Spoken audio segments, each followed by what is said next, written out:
광고 드리겠습니다. 아마 오늘 너무 막혀가지고 우리 유집사님께서 좀 못 오시는 게 아닌가. 근데 혹시 마음이 조급하면 사고가 날 텐데 그게 지금 좀 걱정이에요. 그래서 그런 일 없었으면 좋겠고, 이상석 장로님은 지금 화요일서부터 금요일까지 LA 출장에 나가 계시거든요. 그러니까 혼자서 움직이시는 게 그렇게 녹록지 않으셨을 것 같습니다. 몇 개 더 광고를 드리자면, 우리 JDM 식구 중에 한 명이 다리를 접질렀는지 해서 오늘 침도 맞고 왔는데 그런 일도 있고, 우리 선교사님들 중에 다음 주 목요일 날 이영길 선교사님이 괜찮다고 그러더니 결국 심장 스텐트 시술을 받으십니다. 미국에서.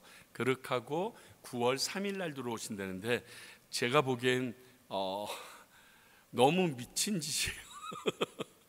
다음 주 받고서 그 다음 주일 들어온다는 게, 보통 저도 스텐트 해봤지만 2주일 정도가 기본적으로 조심해야 되거든요. 갑자기 고도가 바뀌면 좀 위험한데, 하여튼 그렇게 얘기하고 계시고, 또 유인광 선교사님 그렇게 열심히 왔다 갔다 하시더니 역시 우에우에 떼난거에서 받으셨던 그 고산의 프레셔가 심장에 문제가 생겼나 봐요. 그래가지고 심전도에 큰 문제가 있다고 그래서 워낙 빨리 나가셔야 되는데, 제가 다음 주 월요일 화요일 날 들어오는 선교팀들과 거기 탐방하기로 했다고 수요일 날 한국에 나가서 아마 또 심장에 대한 치료를 받으시게 될 것 같아요. 그래서 진작 얘기하지, 그러면 내가 그쪽 안 가면 되는데 그랬는데, 하나님께서 또 계획이 있는지. 그래서 지금 여러 가지 우리 김태중 선교사님 네 분은 그나마 괜찮은 편이라고 받아서 지금 치료하고 필요한 약들을 받아서 그냥 9월 초에 그대로 들어오시게 되는데, 나머지 분들이 이렇게 육체적으로 어렵습니다. 여러분들 이를 위해서 계속 기도해 주시기 바라고요. 이번 주 토요일 날은 우리 운영위원회가 있으니까 이것도 기억해 주시기 바랍니다. 오늘 함께 나눌 말씀은 요한복음 3장 9절서부터 15절까지의 말씀입니다. 요한복음 3장 9절부터 15절의 말씀인데, 저와 여러분이 한 절씩 교독하시도록 하겠습니다. 먼저 제가 9절 읽습니다. 니고데모가 대답하여 이르되 어찌 그러한 일이 있을 수 있나이까? 예수께서 그에게 대답하여 이르시되 너는 이스라엘 선생으로서 이런 것들을 알지 못하느냐? 진실로 진실로 내게 이르노니 우리는 아는 것을 말하고 본 것을 증언하노라. 그러나 너희가 우리 증언을 받지 아니하는도다. 내가 땅의 일을 말하여도 너희가 믿지 아니하거든. 하물며 하늘의 일을 말하면 어떻게 믿겠느냐? 하늘에서 내려온 자 곧 인자 외에는 하늘에 올라간 자가 없느니라. 모세가 광야에서 뱀을 든 것 같이 인자도 들려야 함께 있습니다. 이는 그를 믿는 자마다 영생을 얻게 하려 하심이니라. 아멘. 여러분들께서 굉장히 잘 아는 요한복음 3장 16절이 바로 이 뒤에 연결됩니다. 연결되면서 또 동일하게 이 후렴구처럼 그를 믿는 자마다 모든 자에게 영생을 얻게 하려 하십니다 라는 말이 반복되어지는 걸 기억하시면서 오늘 말씀을 생각해 보면 좋겠습니다. 오늘 말씀은 지난주에 이어서 유대인 지도자이며 이스라엘의 선생으로 불리는 니고데모와 예수님과의 대화 내용이 나와 있습니다. 지난주에 물과 성령으로 거듭나야 된다라는 그 말씀을 들은 니고데모가 질문을 하는 것으로 시작되는 게 오늘 대화입니다. 그런데 오늘 이 말씀을 가지고 여러 가지 설교를 생각하고 묵상해 볼 수도 있겠지만, 오늘 말씀을 가지고 저는 예수님께서 예수님이 어떠한 존재인지, 예수님이 어떤 분인지에 대해서 본인이 밝히고 있는 방향의 내용을 가지고 여러분들과 함께 나누고자 합니다. 과연 예수님이 어떤 분이신지 오늘 대화를 통해, 아니 예수님께서 직접 말씀하신 그 내용을 통해서 알아보도록 하겠습니다. 첫 번째, 우리 예수님은 선생이신 예수님이 맞습니다. 이는 예수님이 스스로 선생이라고 얘기한 게 아니라 앞에 니고데모가 예수님을 선생으로 여겼기에 그 고백 위에 설명하는 부분이라고 생각하시면 좋겠습니다. 자, 영적의 어둠에 있는 이 땅의 선생 니고데모에게 지금 하늘의 선생으로서 그는 말씀하고 있습니다. 10절에 보시면 예수님의 질책이 섞여 있는 듯한 질문으로 그가 야단맞고 있다는 느낌이 살짝 듭니다. 왜냐하면 자, 니고데모 정도라면 모세 오경은 거의 다 외우는 겁니다. 여러분, 지금 유대인들도 레위기는 다 외웁니다. 모세 오경을 거의 통독을 수천 독을 해서 외울 정도입니다. 그러니 당시의 니고데모 정도라면 바리새인인데, 그리고 그 유대인 지도자들이고 이스라엘의 선생이라고 불리우는데 모세 오경은 거의 외울 수준이고요. 또 구약의 역사서나 또 선지서, 하다못해 시가서까지 완전히 통달하고 있는 사람인 것은 두말할 나위가 없습니다. 그렇게 성경을 많이 읽고 아는데도 에스겔에서 말한 물과 성령 하나님의 영으로 거듭나야 된다는 데 대하여 깨닫지 못하고 있는 것입니다. 그러니까 예수님께서 너무너무 답답한 거예요. 본인이 처음 와서 이야기한 게 아니라 이미 에스겔 선지자를 통하여 하나님께서 그들에게 물로 죄를 씻어야 되고 성령으로 말미암아 너희들이 온전히 새롭게 회복되어야 된다는 것을 알려주셨음에도 그것을 읽기만 했지 그것이 의미하는 내용을 파악하지 못하고 있는 데 대한 답답함이 있는 겁니다. 자, 바울이 에베소에 왔습니다. 에베소에 와가지고 한 제자들을 만납니다. 그리고 그들에게 묻습니다. 사도행전 19장 2절 이르되 너희가 믿을 때 성령을 받았느냐? 이르되 아니라 우리는 성령이 계심도 듣지 못하였노라. 진짜 얼마나 황당했겠어요. 에베소에 왔습니다. 에베소에 와서 하나님의 제자들을 만났습니다. 예수님을 믿는 사람들을 만났습니다. 그런데 성령에 대해서 듣보잡이랍니다. 그래가지고 그에게 너희들이 무슨 세례를 받았느냐 했더니 요한의 세례밖에 우리는 알지 못한다. 그래서 예수 그리스도의 이름으로 그 제자들을 세례를 줄 때 하나님께서 성령을 부어주셨다라고 성경은 기록하고 있습니다.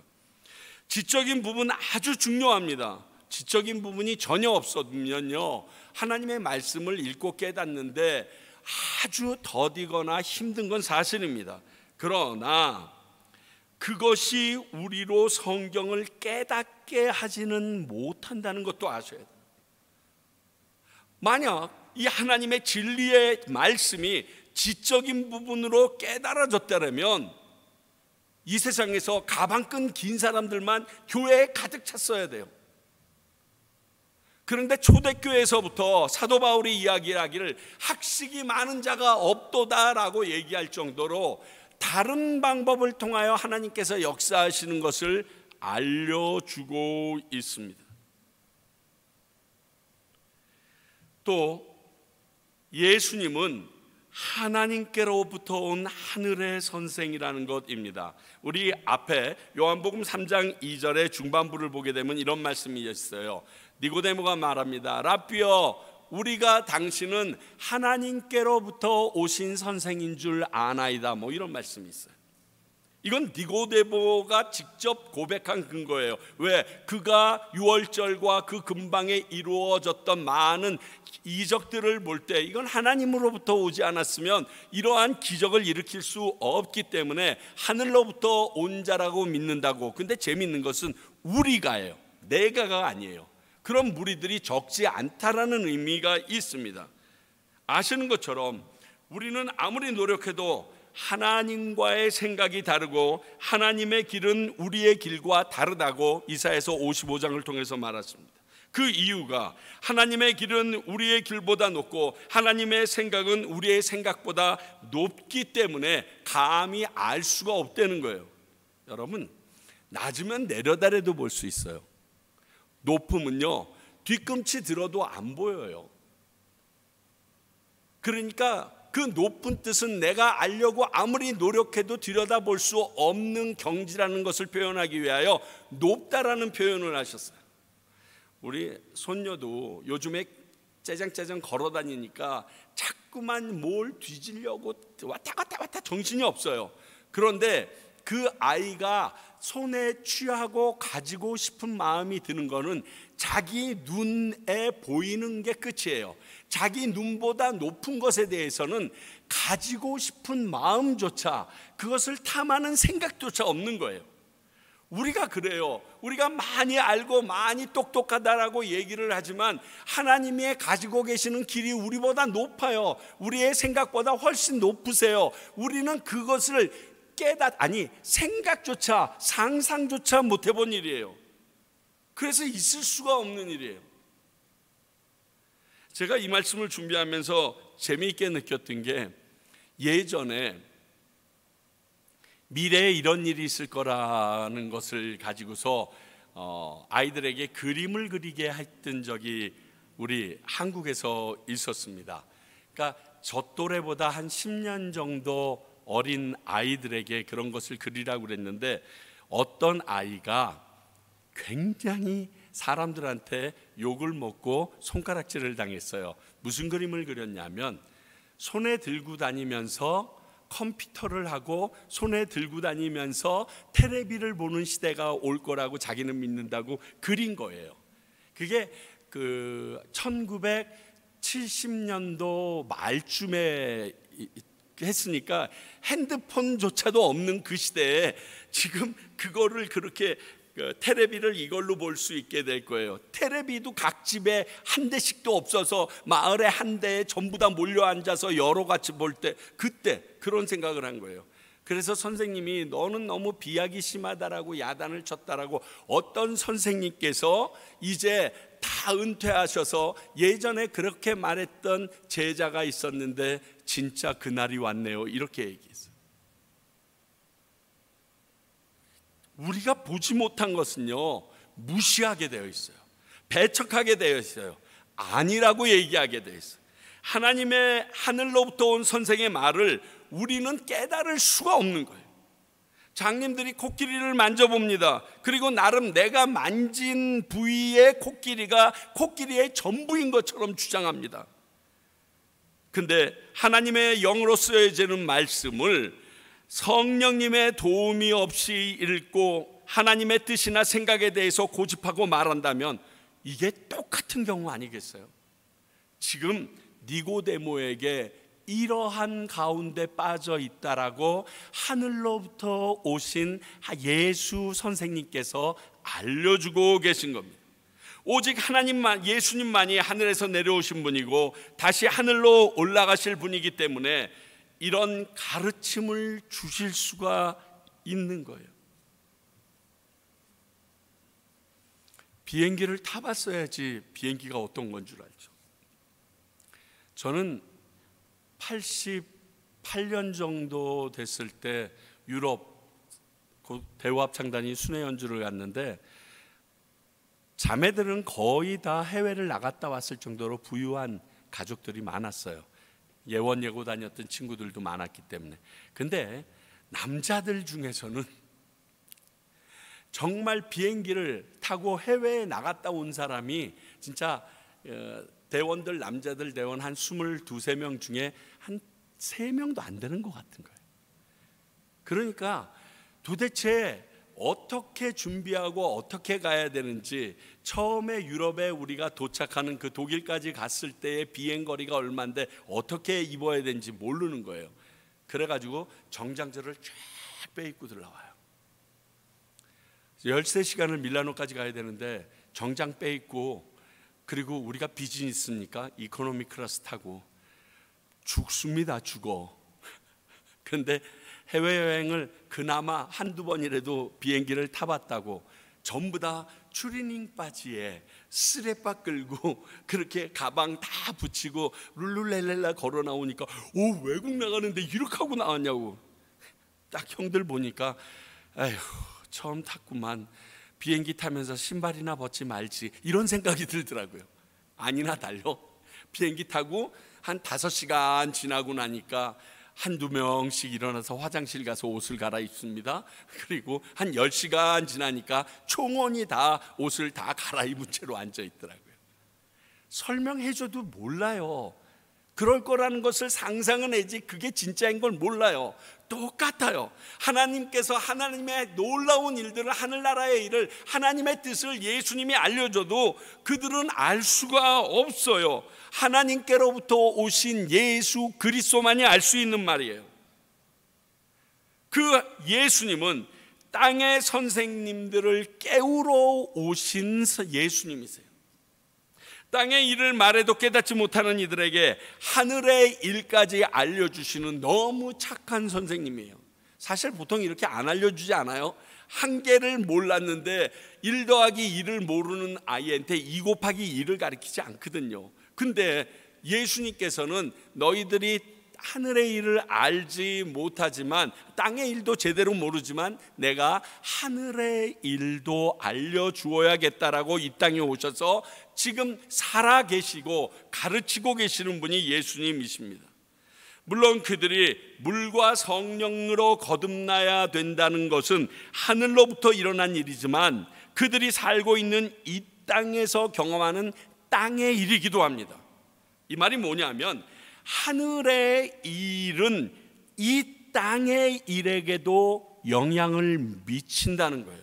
근데 놀라운 건 이 땅에 아무리 잘나고 무슨 난리를 해도 이 땅의 일은 하늘에 영향을 미치는 것이 거의 없습니다.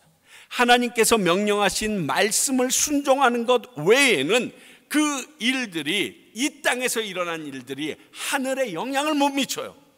그러나 하늘에서 일어난 모든 일은 이 땅에 살고 있는 우리들에게 100% 다 영향을 준다는 것이 하늘의 선생이신 예수님이 이 땅의 선생들과 이 땅의 사람들에게 가르치시는 내용입니다.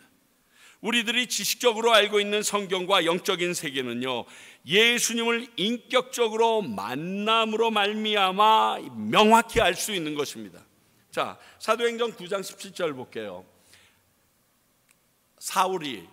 사도 바울이 사울일 때 새롭게 회심하는 부분입니다. 아나니아가 떠나 그의 집에 들어가서 그에게, 여기서 그는 사울이죠, 사도 바울입니다. 그에게 안수하여 이르되 형제 사울아, 주 곧 네가 오는 길에 나타나셨던 예수께서 나를 보내어 너로 다시 보게 하시고 성령으로 충만하게 하신다. 자, 사울이 다메섹 도상에서 빛 가운데 누구를 만납니까? 예수님을 인격적으로 만납니다.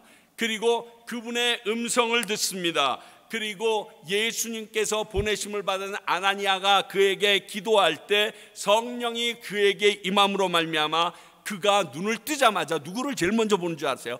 예수님을 보는 게 아니라 아나니아를 제일 먼저 보게 됩니다. 당시 사울도 오늘 니고데모와 같은 공회원인, 사내들린 공의회 회원이었어요.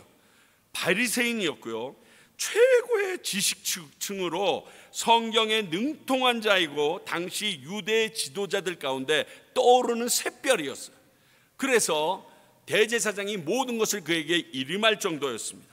사실 대제사장은 사두개인이고요, 지금 사도 바울은, 사울이라는 존재는 바리새인이기에 둘이 친할 수 있는 여건이 없는데도 이 모든 것을 섭렵할 정도로 괜찮은 인간관계를 가진 게 이 사울이라는 존재였어요. 그래서 자기가 읽은 바 하나님의 말씀을 보니까 하나님의 뜻에 해롭게 하는 존재가 예수예요. 본인의 읽은 바 안에서만 생각해 볼 때 예수는 이단인 거예요. 아니, 지가 무슨 하나님의 아들이라고 그러고 저 추레한 모습으로 저 난리를 쳐, 이렇게 얘기하는 겁니다. 그러니까 그 예수를 믿는 자를 잡아 죽이기까지 한 것은 하나님에 대한 충성이에요. 성경 말씀을 본인 나름대로 해석하고 열심히 일한 거예요. 그게 잘못인지 몰랐어요. 예수님께서 다메섹 도성에서 나타나서 네가 핍박하는 예수라고 얘기할 때까지 그분이 하나님의 아들이며 내가 하나님의 방해꾼으로 살고 있다는 걸 깨닫지 못합니다. 예수님을 인격적으로 만나고 성령이 그분 앞에 역사한 다음에 그는 180도 다른 삶을 삽니다. 눈이 깨어지고 먹기 시작합니다. 그리고 바로 이어지는 말씀이 뭔지 아세요? 예수님을 전하기 시작합니다. 왔다 같이 뛰어와서 그 사람을 부축해서 집가라는 거리에 그 방 안에까지 들여놨던 같은 목적, 즉 예수 믿는 사람을 잡으러 왔던 그 사람들은 얼마나 뜨악했겠어요. 이게 뭐야? 갑자기 하루아침에 3일 지나서 눈 뜨고 나더니 이게 뭔 짓이야? 그런데 예수님을 만나면 그렇게 돼요. 성령님을 경험하면 그렇게 됩니다. 이 일을 하러 오신 분이 선생이신 예수님입니다.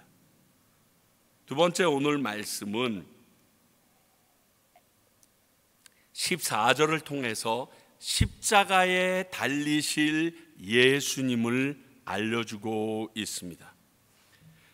14절을 보게 되면 모세가 광야에서 뱀을 든 것 같이 인자도 들려야 하리니, 민수기 21장에 불뱀 사건으로 자신이 달리실 십자가에 대하여 암시하십니다. 자, 민수기 21장의 사건은 민수기 21장 8절을 보게 되면 여호와께서 모세에게 이르시되 불뱀을 만들어 장대 위에 매달아라. 물린 자마다 그것을 보면 살리라. 아주 승승장구하고 잘 나갔어요. 그리고 모두 다 행복했는데 가다 보니까 좀 불편해, 힘들어, 짜증을 냈어. 그랬더니 하나님께서 그 이스라엘 백성에게 불뱀을 보내어 물게 하시고 그들이 물린 죽게 하십니다. 살려달라고 오니까 하나님께서 모세에게 야, 그럼 불뱀을 만들어 장대 위에 매달라라. 그리고 그거 보는 자마다 산다라고 말해라 라고 했던 사건입니다.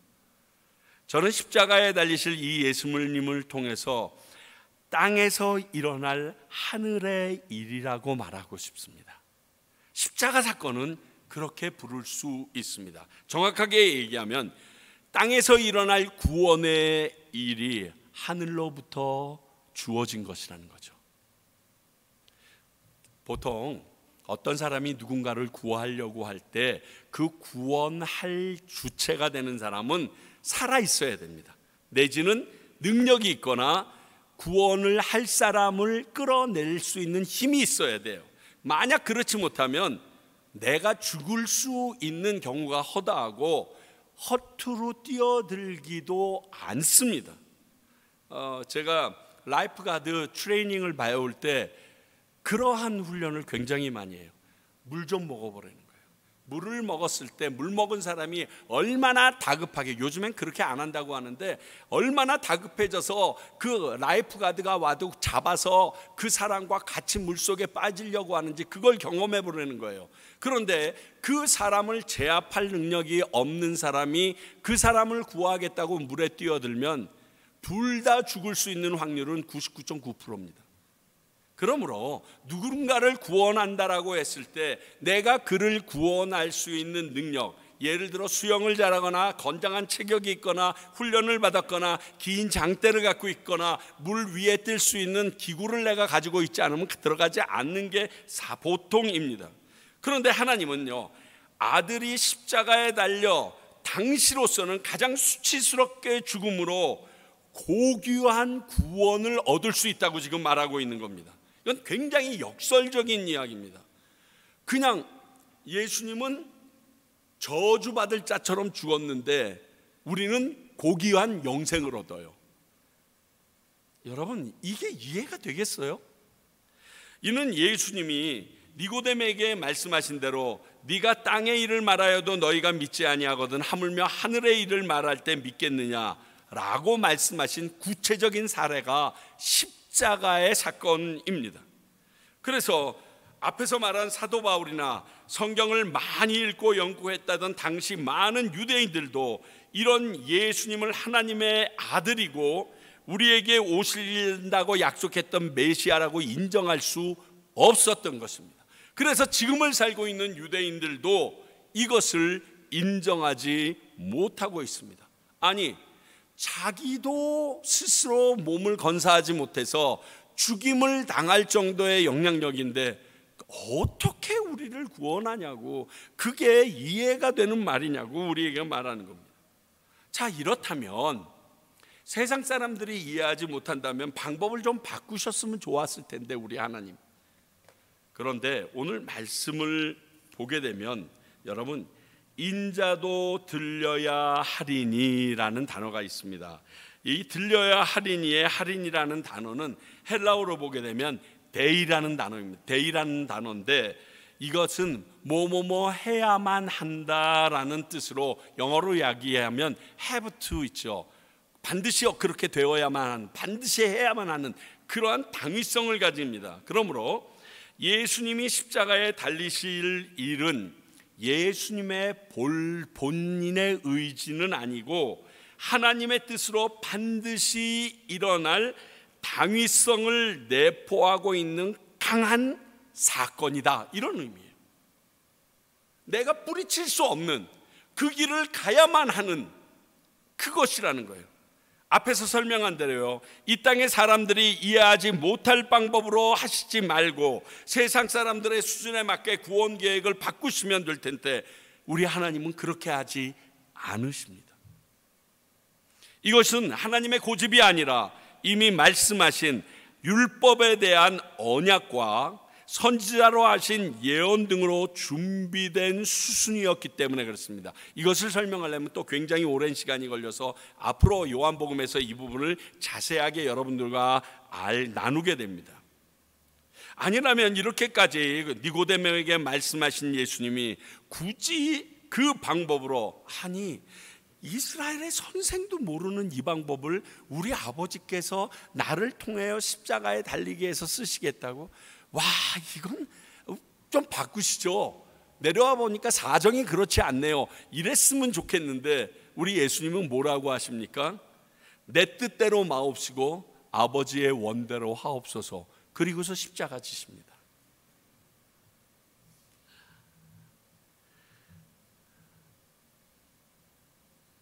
그렇습니다. 십자가에 달리신 이 예수님은 우리에게 하늘의 일은 세상의 흐름에 맞추는 것이 아니라 하나님의 뜻에 맞추어야 한다는 것을 알려줍니다. 우리가 살고 있는 이 세상의 흐름과 방향도 중요합니다. 세태이기 때문에 그렇습니다. 그러나 하늘의 일은 이 세상의 세태로 변하는 것이 아니라 하나님의 뜻으로 이 세상을 변화시키는 게 하나님의 하늘의 뜻입니다. 이걸 착각하시면 안 됩니다. 우리가 하나님의 뜻이 아닌 세상의 방법으로 하나님의 뜻을 이해하거나 깨닫거나 구원을 쟁취하고 천국을 소유할 수 있다라고 생각하는 것 자체가 잘못된 접근 방식인 게 이것입니다. 많은 성도들이요, 교회들이, 심지어는 교단과 그 교단에 속한 신학자라는 분들까지 이러한 세상의 변화에 성경 말씀이 굽어지게 하라는 것이 굉장히 안타깝습니다. 세상이 이렇게 얘기한다. 왜냐하면 그들이 말하는 것이요, 설득력이 있어요. 왜? 세상의 세태를 따르기 때문에 설득력이 있습니다. 굉장히 미래지향적이고요, 앞으로 그들이 밝은 세계를 보는 듯해요. 또 그러한 사람들의 말은 그렇기 때문에 설득력이 있어서 영향력까지 갖추고 있습니다. 그러면 반대로 하나님의 뜻은요, 고리타분한 정근대적인 생각이라고 치부해 버리게 되는 것이 그 사실이에요. 그러나 예전부터 내려왔던 진리는 지금도 진리이기 때문에 진리인 것입니다. 예를 들면 아무리 노력해도 동성애 결혼한 사람들이 2세를 가질 수가 없습니다. 남자들끼리 결혼해서 2세 못 갖습니다. 여자들끼리 결혼해서 얼린 정자를 그거는 이미 동성이 아닙니다. 이성의 힘을 빌은 겁니다. 이건 있을 수 없는 일입니다. 시원과 낙인이 뭐니 다 이것은 이미 우리가 할 수 있는 방법을 넘어섰기 때문에 다른 방법으로 하는 겁니다. 최근에 읽은 중국에서 나온 이야기를 듣고서 기절하는 줄 알았어요. 이제는 아기를 낳아주는 로봇을 만들었더라고요. 여자의 자궁과 똑같은 모든 것을 구비하고 있는 로봇 안에 정자와 난자를 넣어서 그곳에서 발화시켜 가지고 그렇게 해서 아기만을 출산하길 원하는,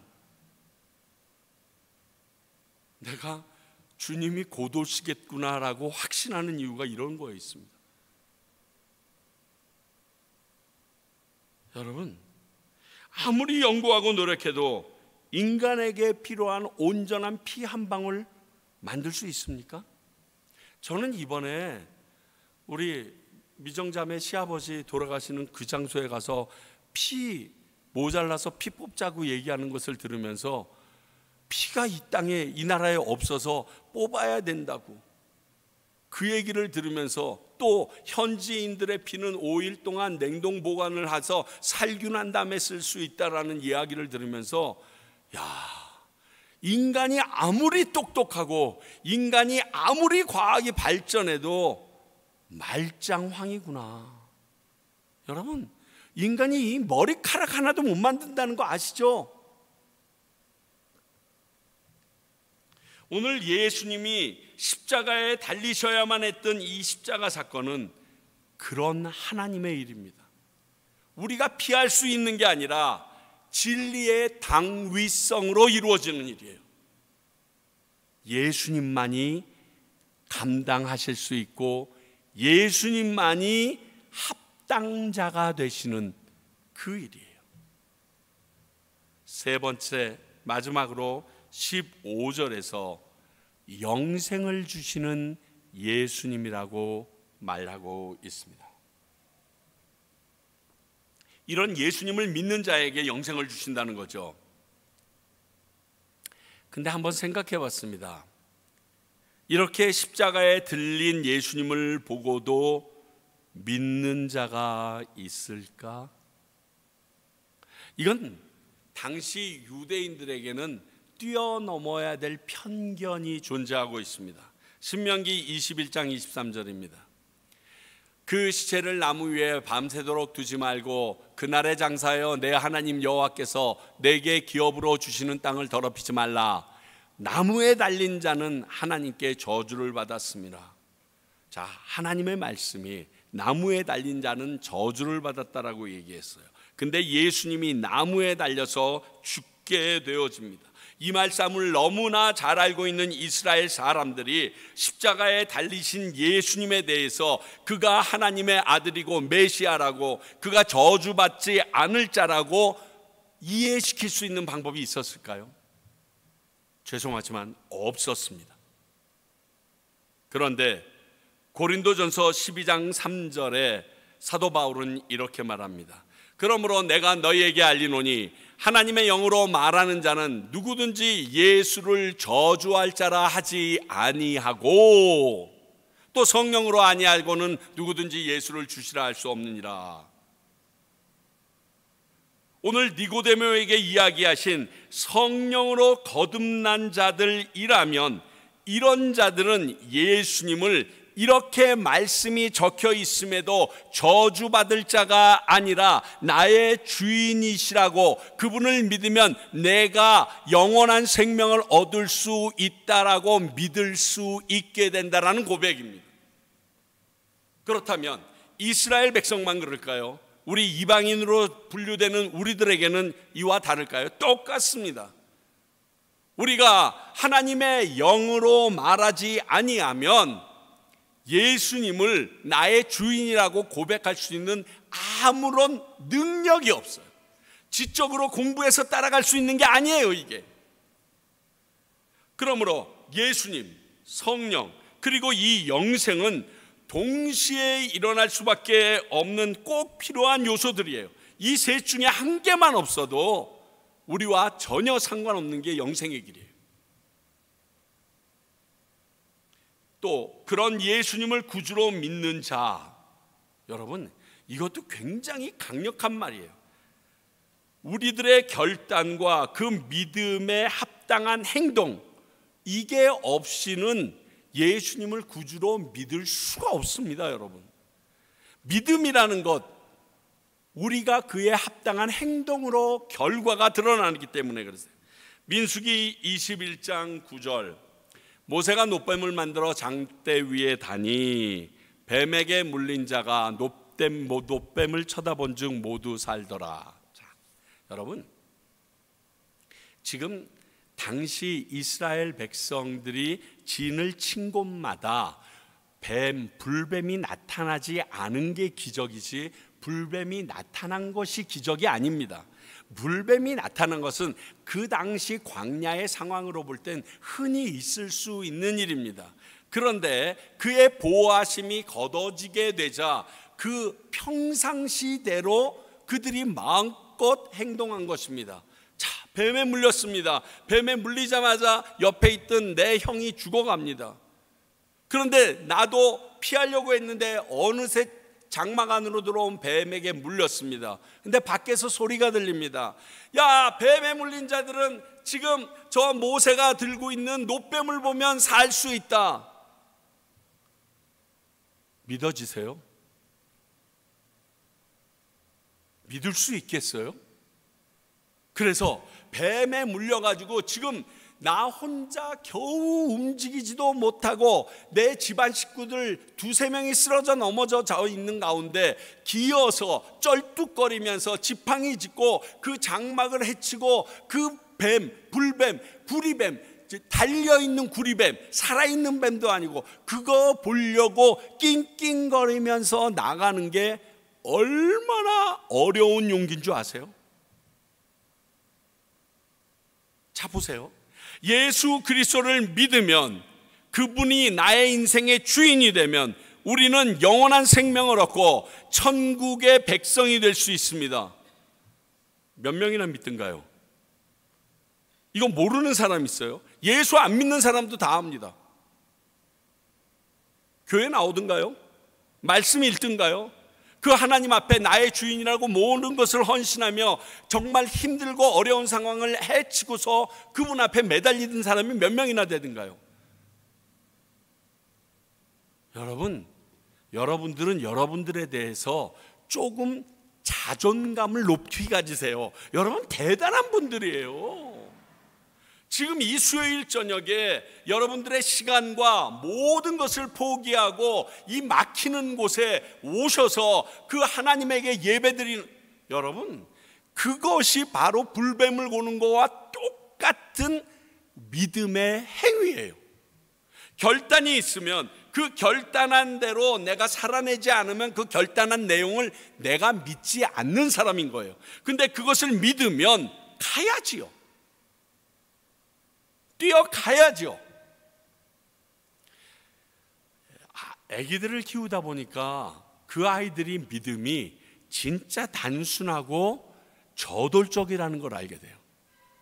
애가 크니까 이제 말을 좀 알아듣는 것 같아요.